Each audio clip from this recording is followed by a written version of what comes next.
तो कुछ लोगों का ये मत हो सकता है कि हमें केवल ब्रह्मचारियों को प्रचार करना चाहिए, लड़कों को ही प्रचार करना चाहिए, इत्यादि इत्यादि। लेकिन देखिए, महाप्रभु ने ऐसा नहीं कहा है, श्रील प्रभुपाद ने ऐसा नहीं कहा है।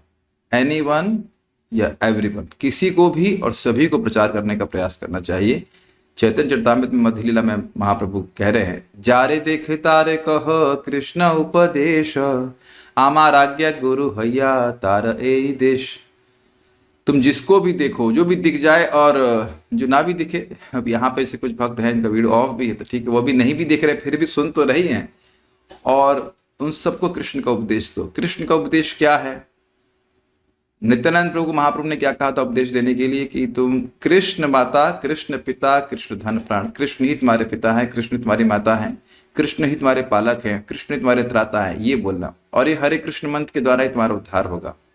देखिए, बात समझने का प्रयास कीजिए।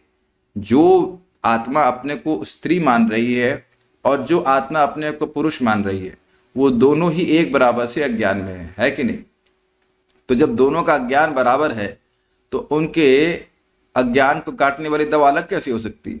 अगर किसी पुरुष को बुखार है तो पैरासिटामोल खाता है, और अगर स्त्री को बुखार है तो पैरासिटामोल खाती है। दोनों को बुखार बराबर है, दोनों का इलाज हो जाता है। बड़े बड़े अस्पताल ये तो भेद नहीं देखते कि स्त्री और पुरुष नहीं आ सकते, केवल पुरुष आ सकते, स्त्री आ सकते, ऐसा तो नहीं है। तो आइडिया इज वेरी सिंपल। कभी किसी को अपने इस मामले में असहायता या कुछ असमर्थता नहीं माननी चाहिए कि मैं स्त्री शरीर में हूं, मैं यश में हूं या पुरुष शरीर में हूं। किसी भी तरह से कोई भी बाधा नहीं है। ये बात अपने दिमाग में घुसा लेना चाहिए और समझने का प्रयास कीजिए। अगर स्त्रियों की ही बात करें तो भगवान स्वयं, भगवान विष्णु स्वयं दुर्वासा मुनि को कहते हैं कि जैसे एक सत पत्नी, एक पतिव्रता नारी अपने सत पति को सेवा के द्वारा, समर्पण के द्वारा पूरा कंट्रोल में लेके आती है, ऐसे मेरे भक्त मुझको कंट्रोल में लेके आ जाते हैं। स्त्रियों के सेवा समर्पण सबसे अधिक शक्तिशाली उनके पास टूल है, उसका उपयोग करना चाहिए। शक्ति है उनकी भगवान कृष्ण की सेवा में। वही सेवा समर्पण भगवान कृष्ण के प्रति हो, नाम के प्रति हो, तो क्यों नहीं भगवान के पास चले जाएंगे। और पुरुषों के पास फिलोसफिकल अंडरस्टैंडिंग अच्छी होती तो लगाइए दिमाग और भगवान की सेवा में लगाइए। प्रभुपाद कहते हैं दोनों ही लोग अच्छे हैं भगवान श्री कृष्ण की सेवा में।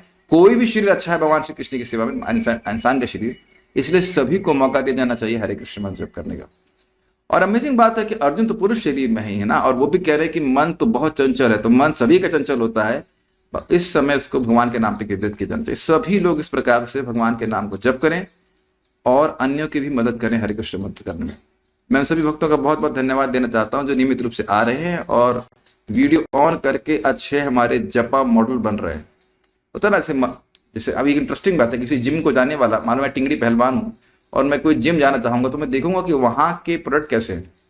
वहाँ के प्रोडक्ट अच्छे होंगे, थोड़े पहलवान टाइप के होंगे, हाँ तो मैं इनका संगति करूंगा तो मैं भी पहलवान बन जाऊंगा, ये ना भावना आएगी ना।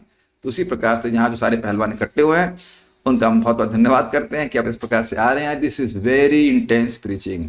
जब तक हम लोगों को भक्ति करते हुए नहीं देखते, सारी थ्योरी की ही थ्योरी रह जाएगी। Okay, so let's chant, not chant, muscle making. Let's make some spiritual muscles. Hare Krishna.